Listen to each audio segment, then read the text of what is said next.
Hey DollFAM, and welcome back to an all new episode of Monday Coffee with the Doll. I am the Doll. Welcome back to the show where everything's made up and the points don't matter. Just kidding. I'm not Drew Carey, and this isn't Whose Line Is It Anyways, although I am constantly asking, who am I? How did I get here? And why are people still listening to me? So as you may see, if you're a watcher of this show, it looks a little different. My setup's a little different, and that's because I have been trying to film this all day long, and for some reason I can't get this episode shot. So I gave up this morning and we went to the park with our kids, and now here I am, and it's like 7 o'clock at night, and I am still trying to film, but I don't have it in me to put on all the bells and the whistles, so raw is how you're getting it. Bound and determined to get something filmed to post for you two guys today, and I did not want to leave you hanging. I'm having a hard time even verbalizing. You know, I kind of am wondering, I had a really bad migraine yesterday, all day yesterday, from like the moment I woke up until I went to sleep, and then I woke up this morning and I just felt off, and I'm still feeling off. I'm having a hard time like enunciating. I'm having a hard time seeing, and I struggle with migraines, so it's like not really new, but sometimes it can like carry over into the next day, and I can feel right here it's starting again already. So I apologize if I'm like slurring my words or I sound kind of crazy. It's just me. It's just how I come. So my shows are really, really long. I anxiety chatter and I tend to over explain, and I never know when to show up. Shut up. There it is. There's that slurring. And so I decided that maybe I would ask you guys what you wanted me to talk about on this week's show. And I made a post and I put it on my Facebook, and there was 4 answers. And 3 out of the 4 said Rockabilly and Hotrods. And well, 2 out of the 4 said that. And then 1 said Rockabilly bands and shows.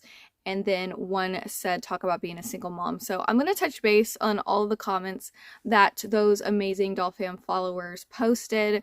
And for all of the like 50 people who just liked or heart reacted to the post and didn't say anything, y'all need to do better. Sometimes I need your guidance and your help and your suggestions to help get me through something, and y'all didn't say nothing.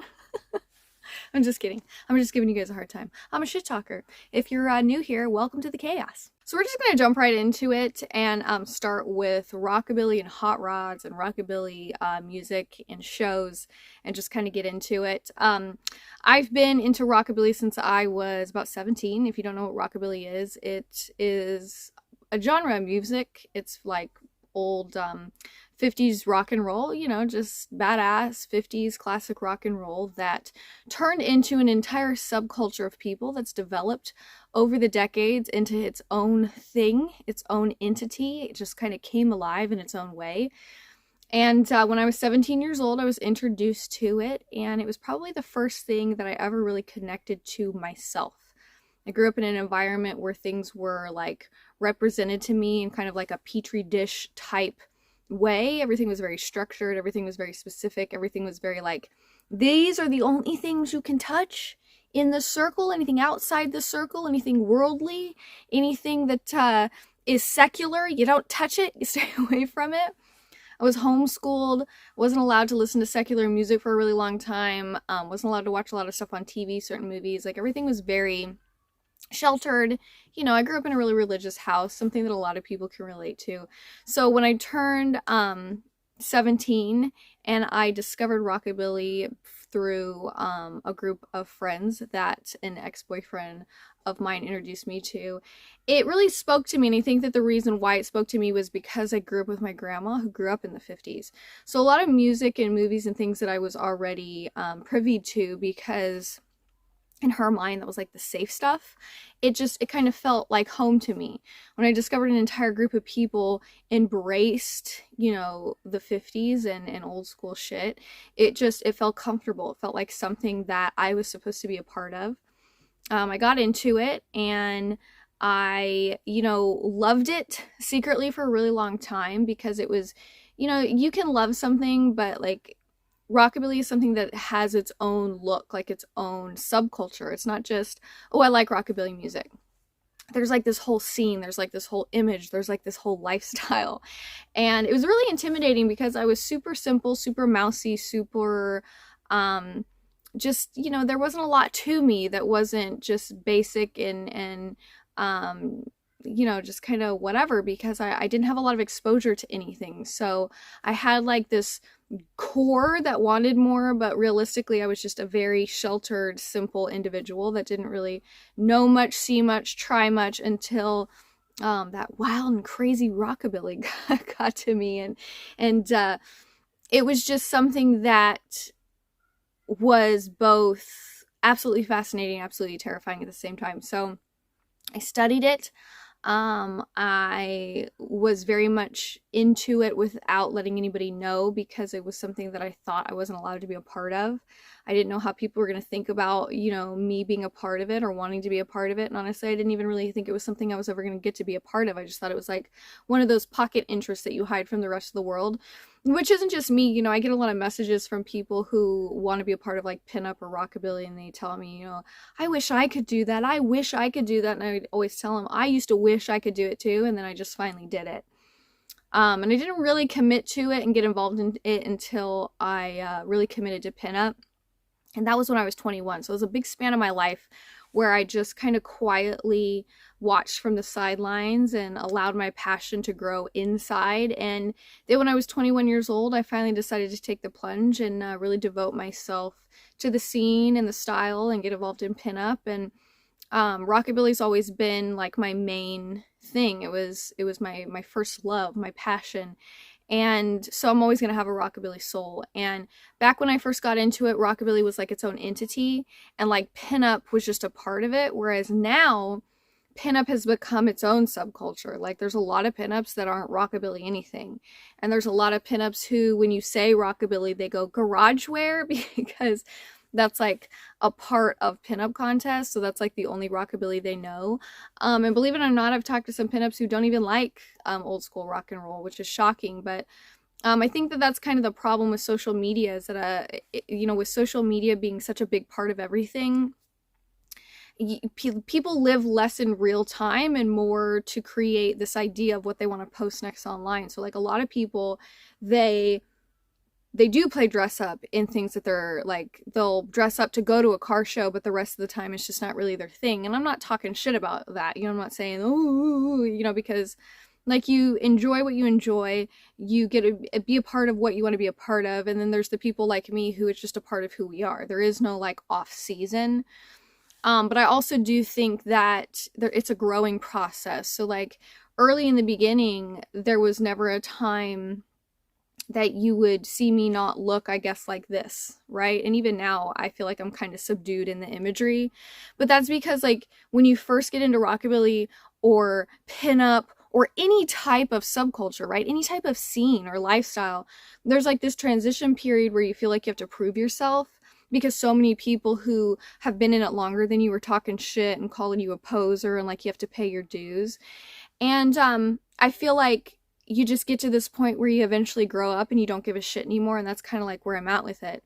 You have people like Dita Von Teese who talk shit about girls who wear Ugg boots, right? And there's, you can only be this way. And if you ever step out of that, then you're somehow not as into it or not as pinup or as rockabilly.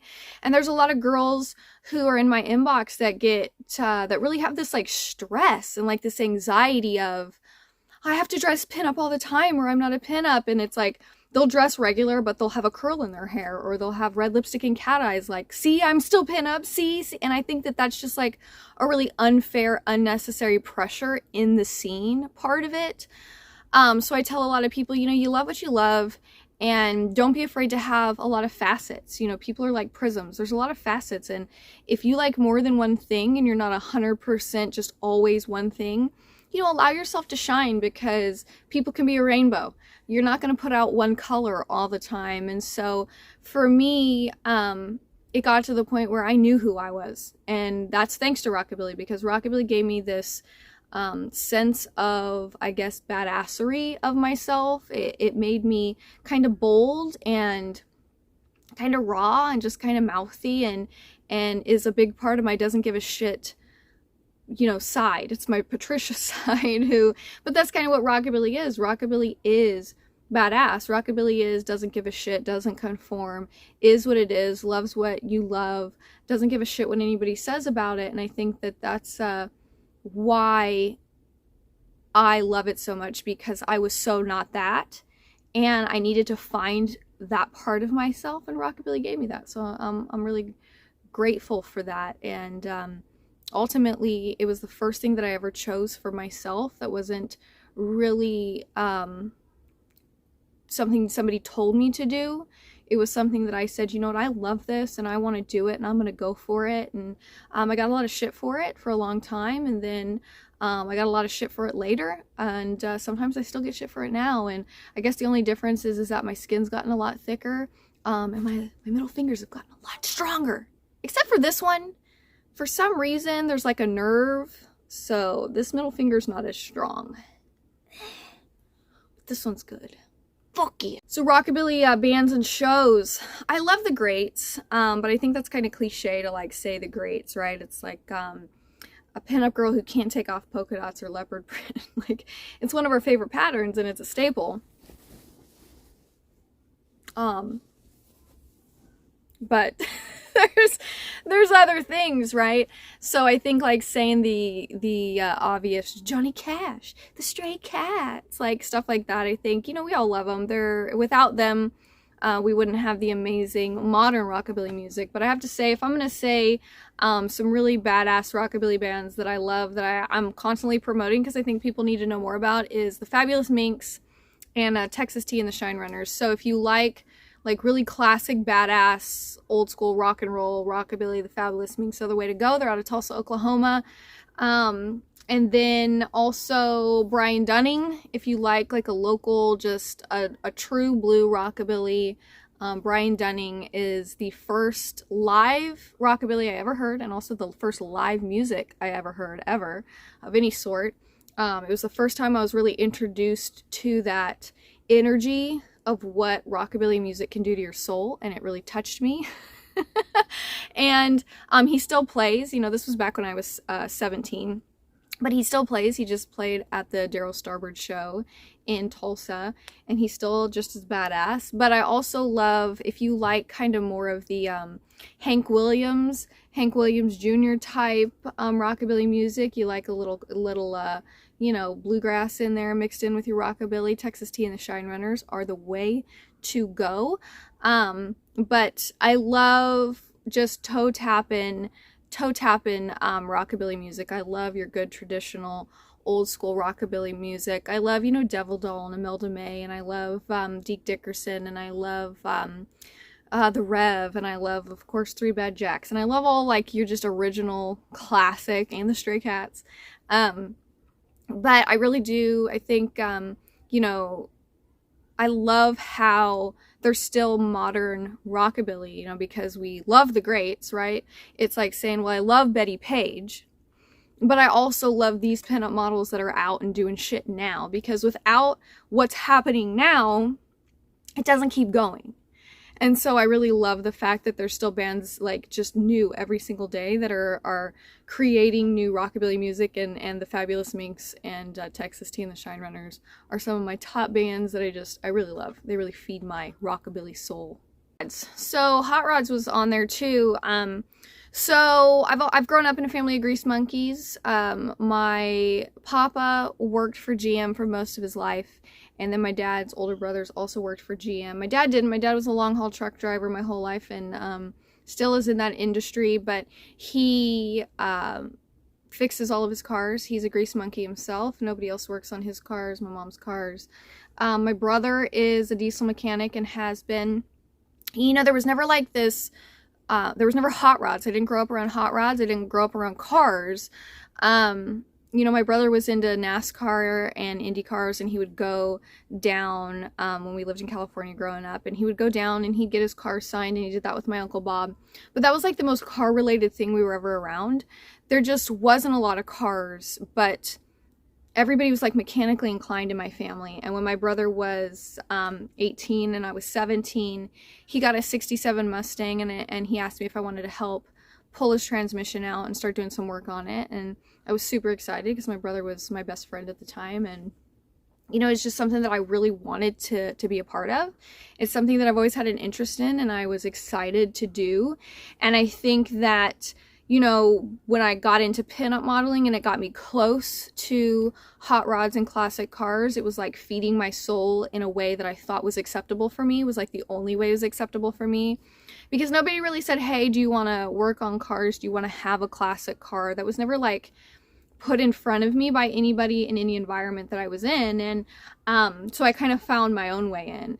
And you know, I've been to lots of car shows. And I cannot tell you the energy that's evoked from being around hot rods. It's just a different level of energy that just like vibrates. And the custom culture scene really does feed my soul in that aspect. And as soon as I walk into a car show, it's just like this high that I can't even really describe, to be honest with you. It's like my adrenaline fix.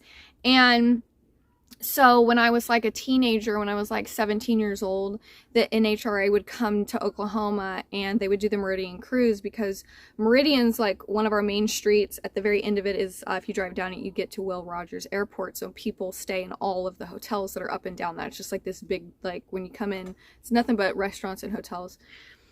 So of course, naturally, when the cars would all show up, because they would book at the fairgrounds and they would do the car show that weekend, all of the people would stay in those hotels. So on Saturday and Friday night, they would do the Meridian Cruise, where they would drive up and down the street, and everybody around Oklahoma would come and they'd put their chairs up and everybody would park and we'd all just kind of watch the car. It was literally like that scene in Disney's Pixar Cars where Lightning McQueen just fixes the road and like they cruise. It was identical to that. And that was like, it's such a nostalgic memory. But so hot rods are just have always been something that's called my name. And one of the first things that I ever saw modern pinup in, because I didn't know pinup was a thing. Like, I knew all about modeling, I knew all about fashion and style and makeup, because that's something that I've always studied, and it's been a huge part of my life. And I did makeup professionally when I worked at Ulta. But I never wanted to model. I wanted to either be a photographer or I wanted to be a makeup artist. I never wanted to be a model. It just didn't fit my personality. It still really doesn't. But I think all the time that I dedicated to studying it is what helped me when I finally got into it, when I discovered pinup, and I was so passionate about pinup. But I only discovered pinup because I discovered hot rod magazines at 7-Eleven. I'd go and I'd get a hot rod magazine and I would get an icy. And when I opened it, I was like, oh my shit, what are those? What are those? And they were all the beautiful pinups. And that just sparked something in my brain where I was like, that is what I need to be doing. What is this? And that was a whole other game changer. So, you know, cars have always just kind of been something normal. Like, I come from a family of grease monkeys, and I think that it's just kind of in my genetics. But I also come from environments where if things are outside my wheelhouse, you stay in your own box. And now that I am where I am in my life, I no longer want to be in a box. You know, I'm claustrophobic, so I'm like, get me out of this shit.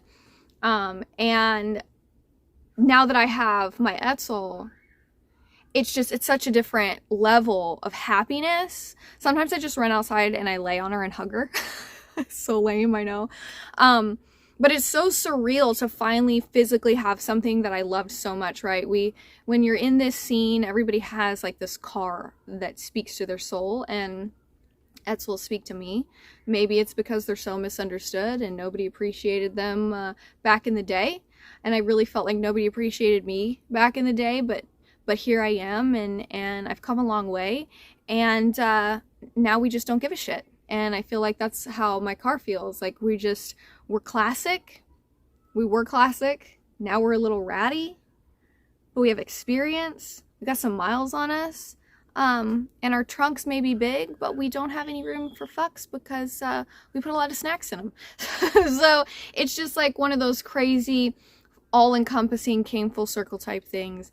And I never thought that I would have my own classic car.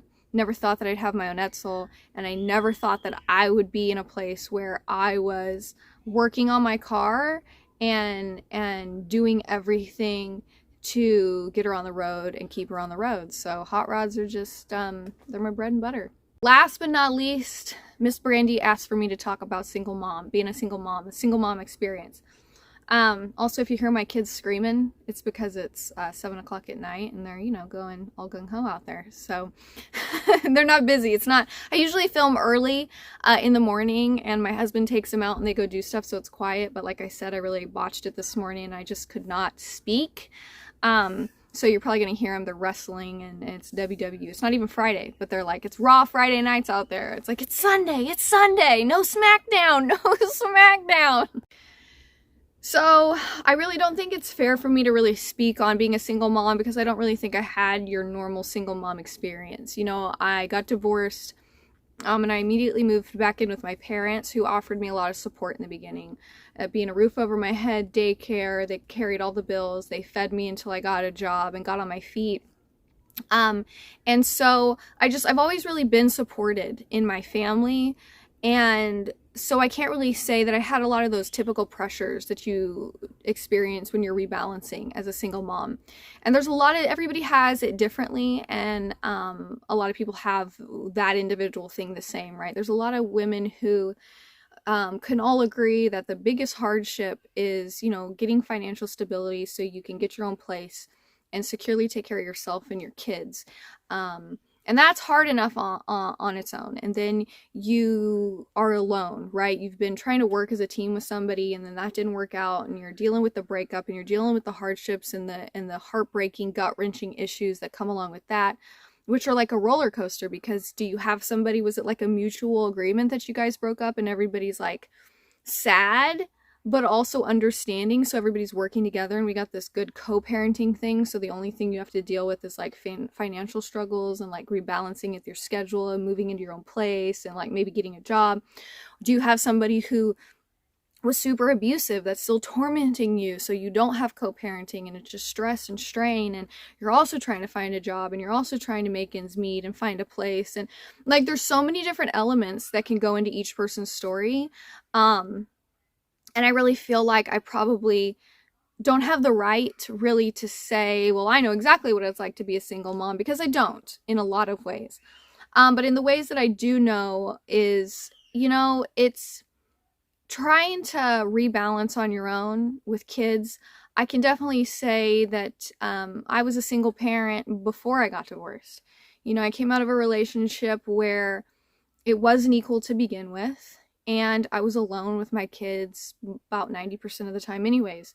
So being alone wasn't my biggest struggle because I learned how to function alone anyways. I had already learned how to be alone in my relationship. So for me, I had support in a lot of areas. I had a family that was helping get me back on my feet. But I hadn't worked for a really long time. The agreement was I was going to be a stay-at-home mom and the other person was going to be the breadwinner. And so I had to try and figure out how to get back to work, which was hard, which when you didn't go to college and you don't have tons of experience other than retail, it's hard to find a good job that actually pays enough for you to take care of yourself and your kids. So I struggled a lot with that, but I figured it out and I made it work every single day as I could until something better came along. And when something came along that was better and I started working at the Indian motorcycle dealership, that was even more. And then when I found people to help rebuild and be my support system, my partner at the time, my partner in life, my best friend Ashley and her family, they were there every single day, and I don't know what I would have done without them, because I also had my husband, but he lived in Texas and I lived in Oklahoma. So the first 3 years of our relationship was long distance, and that's hard. But also, he was trying to be really careful because I was just coming out of a relationship, and I was trying to be careful because I was just coming out of a relationship, and it was the only relationship I had ever been in my entire life. I had been with this person since I was 17 years old. So there was a lot of emotions and there was a lot of stipulations and a lot of things that I had to be careful in. My husband now, but who my new boyfriend was trying to be careful, and I was also unraveling the fact that the reason why I was so comfortable in the marriage that I was in was because I didn't realize how much it mimicked my home life with my family. And so the more that I woke up and the more that, my new family and my new support system was cheering for me and telling me, Emily, you can do this. Emily, you can do this. You don't need anybody. Yes, you can do this. Because I had, up until that point, been growing in this petri dish of fear. You know, I had always had to rely on other people, and I was not brave. And by being that way, it helped validate the people that I was around, because the people that I was around found validation in controlling and being the saviors of other people. And the more that I woke up, and the more that these people who were new in my life that were cheering for me and telling me that I could do it, but weren't doing it for me because they didn't want control over my life, they just wanted me to control my life and my happiness and see that I could and see that I was worth it. The people over here that I was leaving were starting to realize that they were losing control, which made them lash out at me, and things started getting more toxic and abusive in the area that I had been in my entire existence. So I was in this middle ground of losing everything that I had ever known in every facet, whether it be, you know, my marriage and my first relationship and my kid's biological dad, and then I started to lose my mom and my dad and my siblings and everybody I had ever devoted my entire being to. And here I am in the middle with my kids, and I have these people over here telling me, you know, no, Emily, you need to be doing this, and we care, and we're this and we're that. And then I have these people over here that are saying, Emily, what do you want? What do you want? Because you can have it, and we're here for you, and we love you, and we're going to support you, and you've never experienced anything, you've never made choices on your own. What do you want? Stop being scared, because you can have it. And on the days that it's hard, we're going to be here, and we're going to let you know, yeah, it's scary and it's fucking sucks, but we're here and we love you anyways, and we're going to get through it together. And then I had people over here screaming in my ear, you just need to stay with us. Can't do it without us. We're here, you know, and you have to go through these scary transitions. And when you're a parent and you're trying to go through all these transitions, it's really scary and it's really hard because you have children relying on you. You know what I mean? So being a single parent is terrifying because you're usually going through a lot of big transitions in your life, and you're trying to find balance in a lot of really important places. And when you have little human beings in your care that are relying on you, it's 10 times scarier, because if you fail and fuck it up for you, that fucking sucks. But if you fuck it up for them, that's unacceptable. You know what I mean? So I think that, like, one of the things that I have to say the most is that you have to understand that it's going to be really hard, and that there's so many days where you feel like, I don't know what to do, don't know what I'm going to do, don't know how I'm going to get through this, this is it, I'm done, I can't take it anymore. But then you wake up the next day and you do it anyways. Because every single day that you keep pushing forward, you get to another finish line in something else, and you don't even really realize it until it's over, and you're looking back and you're going, oh shit, I made it, I survived it, holy fuck, oh my god. So, you know, I think a lot of us feel like we're in these things by ourselves, and that we have it worse than anybody else, because in those moments of darkness, that's how it feels. You feel like you're drowning. You feel like nobody understands. You feel like you're alone, but you're not. You have to really actively look for the people that are going to support you and love you no matter what. And those are the people who you have to lean on, because when you're going through those moments in your life, you're really open to, I think, more toxic relationships than anything else, because you're so raw and vulnerable and scared. People tend to take advantage of you more. And so you really have to be careful. They're always going to need you. They're always going to need you to be there. And it's really scary when you think you're going to let them down. And so I think that one of the biggest things is that even though you might be a single parent, you need to realize that you're not alone. You may not be in that, like, relationship anymore, and you may not be the ideal family unit, but you're not alone. And there's a lot of people out there that will help bridge that gap until you feel like you have reached the point where you can connect with somebody again on that level and really have that stable, healthy relationship that you feel is what you're searching for. You know what I mean? And there was a lot of people that bridged that gap for me until me and, you know, my husband got to where we are. And I'm really fortunate and I'm really blessed. And it's hard for me sometimes to talk about because I know that it's one of those things that people hurt so deeply in. And it also can be one of those things that you really feel like you're never going to get through. So when you hear other people talking about things that or what you want, but you feel like you're at a place that you're never going to get, it sometimes can make that wound deeper. And I guess I never want to like put salt in anybody's wound because I'm like, I made it through the wilderness and now I have this amazing, because that's not how it is. You know, you have to fight for it. You have to want it. You have to fight for it. You have to demand it. So you need to make sure that you're demanding what you are worth every single day and what your kids are worth every single day, and build that for you and yourself, regardless of if you're sharing it with anybody else or not, because ultimately you have to have that stable ground. And once you develop that stable ground within yourself, all of a sudden you're able to start building on top of it. And that structure starts becoming this amazing castle that you can put all of the best snacks in. I'm not sure why everything comes back to snacks for me, but it does. It does. You know what I'm saying? That smells like that just smells like a lot of advice. So is that what that is? Does that smell like does that smell like a plug for Sleeping Dog Coffee? Damn right. Here it comes. Are you tired of waking up every morning and your bean juice just isn't juicing you up the way that you wish that it would? Well, have no fear. Have no fear, because Sleeping Dog Coffee Beans are here. Sleeping Dog Coffee Beans. The beans that'll get you up howling in the morning after you've been up howling all night. That's right. The best beans. The official beans of Monday Coffee with the Doll. By the way, my Dollhound brew, the brew for you, is almost finished. It's almost ready. So be on the lookout, because it's going to be coming at you soon. There's going to be a release, and it's going to be exciting because it's delicious. And I've been concocting it like a scientist. Bill Nye, the science guy who? Bill Nye, me. That's right. Sleeping Dog Coffee Beans. The beans for me, the beans for you. Ding! I love you, Jessica. Kiss the puppies for me.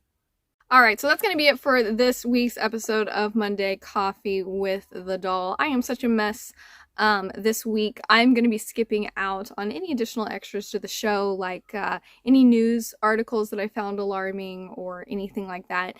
And we don't have a small business this week, but we will have some soon. I'm in the works talking with several small businesses that I'm going to be bringing your guys' way pretty soon. But I did want to show you guys one thing before I go. And that is a shout out to a follower of mine who has followed my work and supported my work no matter what type of work I'm doing for many, many years. We've conversed online. He was an original follower of my pinup work, and over the years has just kind of developed an appreciation for all of the work that I do and who I am as a person, which I really appreciate, because as you change as a content creator, because you grow as a person from like when you were in your early 20s to now in your early 30s, you're a really different person, and not everybody can hang with you, you know, when you change. There's some people that are really salty that I don't do pinup work anymore and will like leave really kind of like just disrespectful comments because they're salty about it. But not Kevin. Kevin is an amazing line artist who creates beautiful art pieces that are just very one of a kind. He's done even a piece of me in the past, and I really appreciate his work. And he just recently came out with this. This is a beautiful 16-page coloring book of Kevin's beautiful line work based off of real ballerinas, real movement, real poses. He based them off of photographs. And what I really love about this is that he also credited all of the people who were involved. So he credited the ballerinas, he credited the photographers, and he based all of his pages. Check this out. Isn't that amazing? So these are 8x10 color pages of real ballerinas, real shots, real poses. There's nothing fake about them. There's nothing AI generated or created. This is his amazing line artwork that he himself does, and I find it absolutely fascinating how his brain works and puts all of this together. This is on his new page. This just launched, and it's on Figure in Line. I'm going to put all of the information below so you can check out his Instagram. You can order one of these coloring books if you are a colorer. I myself am. Coloring is something that I've always done ever since I was little. I used to color in Barbie coloring books with my grandma. We used to stay up really late at night. Coloring is something that I always did when I was stressed out or really just overwhelmed. So I'm somebody who appreciates coloring a lot. So when he said that he was putting this out and he sent me the imagery that he was going to be doing, I felt really honored. You know, one of the things that I appreciate even more than y'all's support of my own work is when you guys go out of your way to share your work with me and your passions with me, because I don't just appreciate you supporting me, I want to be able to support you back. So when you guys involve me in your hopes and your dreams and these intimate things that are a part of who you are, it really touches me deeply in the most inappropriate way. And so I really appreciated him, you know, sharing some of the early stages of this and allowing me to look at some of the covers that he was debating on and kind of be a part of that. It was a really big deal, Kevin, so I really appreciate that, man. And this is an amazing color book. So he wanted me to share one with my kids. But I'm not going to share one with my kids because they are too little to appreciate this. But what I'm going to do is I'm going to come up with a giveaway, and I think what I'm going to do, so stick around for, I'm going to post it on my Facebook page and my Instagram and all of that, and you guys will be able to get involved, and I'm going to send one DollFAM member this coloring book, and then we'll both have these coloring books together like a two Inkies. And it's going to be a like and share type giveaway, so you guys can head over to his page and like it and share it. So make sure that you're keeping an eye out, because that's going to release on my Facebook page and my Instagram stories this week. I'm going to be posting it, so keep an eye out for that. But I just wanted to thank you, Kevin, for letting me be a part of that, because it's a really big deal, and I'm really proud of this new project. I know that you put so much into it, and I'm really honored that you shared it with me and that you wanted me to be a part of it when you contacted me. And so I just wanted to give you a shout out on here and tell you how much I appreciate that and how talented of an artist that I think you are. So, and also thank you for sharing all of the videos, because his son, he shared some videos of his son who does ballet, and I can't even fathom how proud of a parent that you must be when your kids do really rad shit like that. So thank you. So make sure you check the links below and go see some more of his amazing work. Make sure that you guys do all of the fancy things, the liking, the sharing, the commenting, the subscribing, all of the things that help my content, because I really appreciate it. Falling into the right algorithm is really hard on social media these days, much harder than it was when I first started. So any of those things that you can do, I really appreciate it, especially if you share me with other people that you know, if this inspired you in any way. Also be sure to check out below, because you can interact with the show, you can write into the show, you can be a part of the show. For those who left comments, thank you so much. Thank you so much for leaving comments, all of these people. I really appreciate you guys getting involved when I asked, because it helped direct this video, and you don't know how much that helped my brain this week especially, so thank you so much.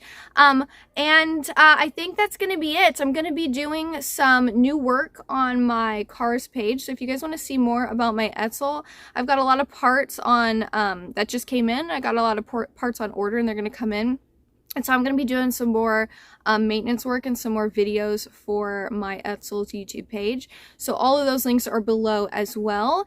Also, get yourself some beans from Sleeping Dog Coffee Beans. First time bean buyers, there's a coupon below for 5% off your first order, so don't miss out on that. And my kids are coming in, so remember, make peace within yourself so you can walk in love with others. Sharing is caring and knowledge is power. And if we share the knowledge we collect on our journey with each other, we are more powerful together. But most importantly, these are the days that fill your week. Make them as amazing as you are. They have a lot to keep up with, and I will see you next time. Bye. Words are just words until action actually starts. And actions speak louder than words, but at the same time, words speak louder than actions, because sometimes it's the right thing to do. Very cool.